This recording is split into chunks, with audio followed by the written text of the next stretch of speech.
It was happening again. Jake Harper stood at the edge of his barn, staring at the gleaming white SUV parked right where his hay should have been stacked. The custom license plate caught the sunlight in an obnoxious glint. Karen. His right eye twitched.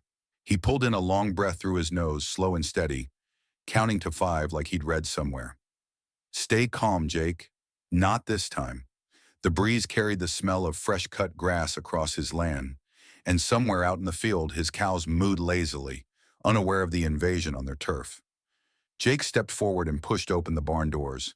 Inside, nothing had been touched, save for the monstrous white SUV sitting there like it owned the place. He pinched the bridge of his nose. He told her, again and again, stay off his property, don't park in his barn. But here she was, pulling the same stunt. The first time she said it was for an hour, just running an errand in town. Then it was her driveway being resurfaced. Nowhere else to park, she'd said. The third time was his favorite. She'd smiled like it was no big deal and told him his barn had better shade, and she didn't want her leather seats to crack in the heat. Now this. Jake's eyes dropped to a piece of paper taped crookedly to the barn door. He pulled it off and read it twice just to make sure he wasn't hallucinating. Jake, I'll pick it up Monday. Don't touch my car. It's new and I don't want dust on it. It was Friday. His jaw locked so hard it made his teeth ache. She'd decided his barn was her own private garage for the entire weekend, like she had a room reservation at a 5-star resort. Jake stared at the note, then at the SUV. His thumb hovered over his phone, Karen's contact right there on the screen. But he didn't press call. He knew exactly how it'd go. She'd answer all sweet and airy, like she'd just remembered something funny. Oh, Jake, silly me. And somehow she'd make him the bad guy if he said no. Not this time. He glanced at the padlock hanging from its hook nearby. His lips tugged into something close to a grin. Slow, simple, sweet. He shut the barn doors gently, swung the hasp into place, and snapped the lock closed. It made a satisfying click that echoed across the farmyard. Jake took his weekend bag from the truck bed, slung it in the back, and climbed into the cab. He had a fishing trip planned, and now the idea of being unreachable for 2 whole days felt even better than it had that morning. His phone buzzed before he hit the highway. Karen. He let it go to voicemail. It buzzed again, and again. By the time he reached the edge of town, she'd called 5 times. By the time he was cruising up the dirt road to his lake cabin, she was up to a dozen. His voicemail was filling with a symphony of outrage. Hey, Jake, it's Karen. I just noticed you locked my car in your barn. Ha ha ha ha, funny joke. Call me. 2 hours later. Okay, seriously, unlock the barn. I need my car. And then, Jacob Harper, I know you're ignoring me. You better get back here right now. You think this is cute? You're committing a crime. I'll call the police. Jake cracked a beer and sat at the end of the dock, watching the sunset burn out across the lake. The phone sat on the bench behind him, buzzing uselessly. He smiled, something easy and genuine, and let the silence take over. The weekend was bliss, no drama, no demands. Just the lap of water, the occasional fish tugging the line, and the knowledge that somewhere Karen was losing her mind. By the time Monday morning came, Jake almost felt bad. Almost. When he pulled into his driveway, the first thing he saw was the patrol car parked in the gravel. Karen was pacing back and forth like a zoo animal that had been caged too long. Her hands flailed in sharp, jerking motions as she ranted into her phone. The cop leaned against his car, arms crossed, watching her with the dull expression of a man who had already spent too much time in this conversation. Jake killed the engine and stepped out, slow and casual. He didn't make it 2 steps before Karen spun toward him, her face red enough to match a stop sign. There he is, she shrieked, stabbing a finger at him like she was casting a curse. Arrest him! The cop didn't move. He sighed, long and slow, like a tired father at a school meeting. Jake just stood there watching her like she was entertainment, which honestly she was. For what exactly? Jake asked, keeping his voice flat. For stealing my car, Karen bellowed. The cop rubbed his temples like he had a headache that had been building since Friday. Ma'am, we've been over this. Your car is inside his barn, on his land. He didn't steal anything. He locked it in there. That's theft. Jake pulled his phone from his pocket, not to call anyone, but to show the cop the footage from his security camera. "You want video of her parking it there?" he asked, thumbing through to the right clip. "And this," he handed over the crumpled note. "She told me not to touch her car. Said she'd be back Monday." The officer read the note, sighed again, then gave Karen a look. "Ma'am, this proves you left it here. Voluntarily." Karen's mouth opened, but no sound came out. Then she flapped her hands. But it was supposed to be for a little while." Jake crossed his arms. "Today's Monday." The cop hid a laugh behind a cough. Karen's expression twisted like she was chewing on nails. "This is harassment. I'll sue." Jake's grin was slow and mean. "Trespassing laws are pretty clear out here." She shrieked, a sound that didn't seem human, and stomped toward the barn doors. "Unlock it now." Jake didn't rush. He strolled over, whistling, took his time fishing the key from his pocket, then clicked the padlock open like he was unveiling something grand. When he pulled the doors back, Karen lunged for the SUV. She yanked open the door and screamed. Jake froze. Even the cop stood up straighter. A raccoon hissed from the passenger seat. Karen stumbled backward and fell flat into the hay, flailing, screeching. Jake wheezed, bent double laughing. The cop lost his composure completely and let out a bark of laughter. Karen scrambled upright, hay clinging to her hair, her arms, her pride. "You will pay for this." Jake wiped his eyes. "Nah, I think we're even." She stomped to her SUV, slammed the door, and peeled out so fast the gravel shot sideways. Jake stood there catching his breath while the dust settled. The cop clapped him on the shoulder. "Funniest thing I've seen in years." Jake watched the road as her SUV disappeared. "Finally," he muttered. "Peace." But he should have known better. Monday morning arrived, and with it, the feeling of a fresh start. He sipped his coffee, savoring the silence. For once, he wasn't waiting for drama, until the flashing lights appeared. Again. Karen was back, and this time she wasn't alone. Jake's truck crunched over the gravel as he pulled up to his barn for the second time that week. But this time, he wasn't even mad. More curious than anything else. He took a slow sip of his coffee, watching the scene unfold like it was free theater. Karen was there, pacing again, hair frazzled and sticking to her face, eyes wild. She was waving her arms around like she was directing traffic during a hurricane. But the real star of the show was the second police cruiser parked alongside the first one. Two cops, both of them looking like they'd rather be anywhere else, were standing by the barn doors. The second she spotted Jake's truck, Karen stormed toward it. He barely had time to put it in park before she was banging on the driver's side window. "There he is," she screamed, her voice already cracking from overuse. "That's the man who stole my car." Jake opened the door and stepped out, still holding his coffee. He took another sip before speaking. "Morning, Karen."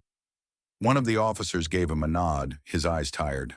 "Mr. Harper," he said, "we've had some complaints." Jake shrugged. "I bet you have." Karen jumped in.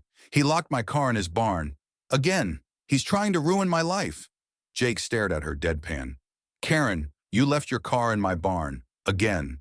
"It doesn't matter," she shrieked. "You can't keep me from my property. That's illegal." The officer sighed. "Ma'am, did you have permission to park your vehicle on Mr. Harper's property?" Karen's jaw tightened. "That's not the point. He should have called me before he locked it." Jake reached into his jacket and pulled out the note, again. "You left instructions," he said, handing it over.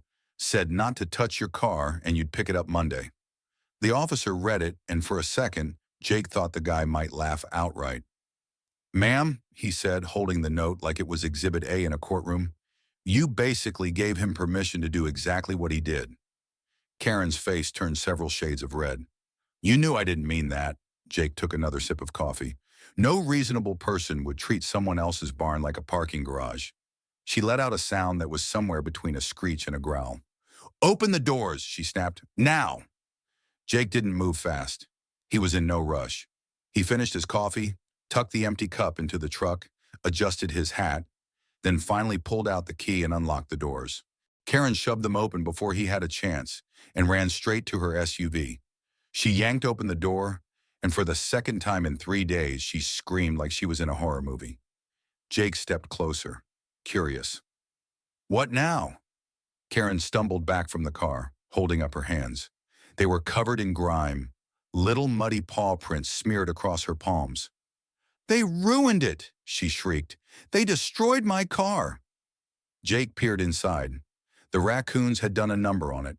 Torn up seats, trash scattered everywhere. And the smell. Jake winced. That wasn't coming out with just a detail job. He looked back at Karen. You're gonna need more than a vacuum. Karen's eyes blazed. This is your fault. Jake shook his head. You parked it here, left the window cracked. They moved in on their own. One of the cops, who'd been doing his best to stay neutral, chuckled. Should have rolled up your windows, ma'am. Karen whirled on him. You're a police officer. Do something. He spread his hands. I don't do raccoons. Jake gave her a half smile. I could shoo them out for you, if you're okay with me touching your car. Her eye twitched. Fine, she hissed. Just get them out. Jake grabbed a broom from the barn and went to work. It wasn't hard. The raccoons had already made themselves fat and lazy on Karen's half-eaten snacks. One by one, he nudged them out. The last one, the biggest, took its time, sitting on the driver's seat like it owned the place. It stared Karen down before finally hopping off and waddling into the field. Karen was trembling by the time it was over. She climbed into the SUV and froze. It smells, she hissed. Jake leaned against the doorframe. Raccoons aren't known for their hygiene. She yanked her hands off the steering wheel like it was on fire. You did this on purpose. Jake gave a low laugh. You really think I train raccoons to move into your car? Karen's mouth worked silently. Then she snapped it shut and glared. I'm taking this to court, she spat. You'll regret this. Jake stepped back and gave a little wave. Good luck with that. 2 days later, an envelope showed up in his mailbox.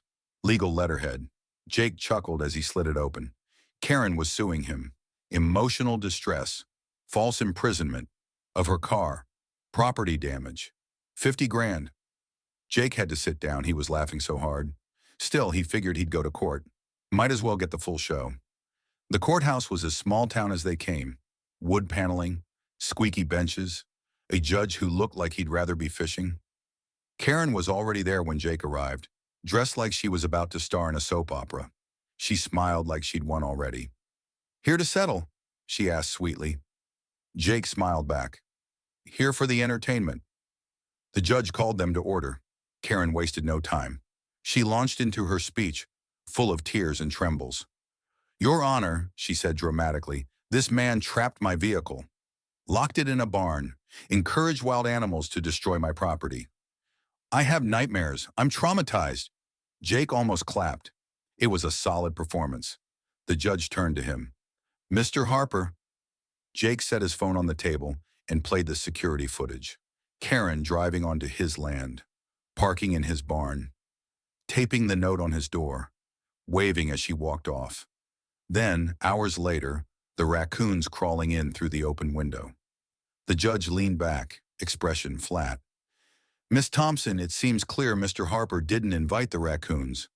Karen's face was pale now. But he locked them in. The judge sighed. It's his barn, on his land. You left your car there. Karen was starting to crack, her voice rising.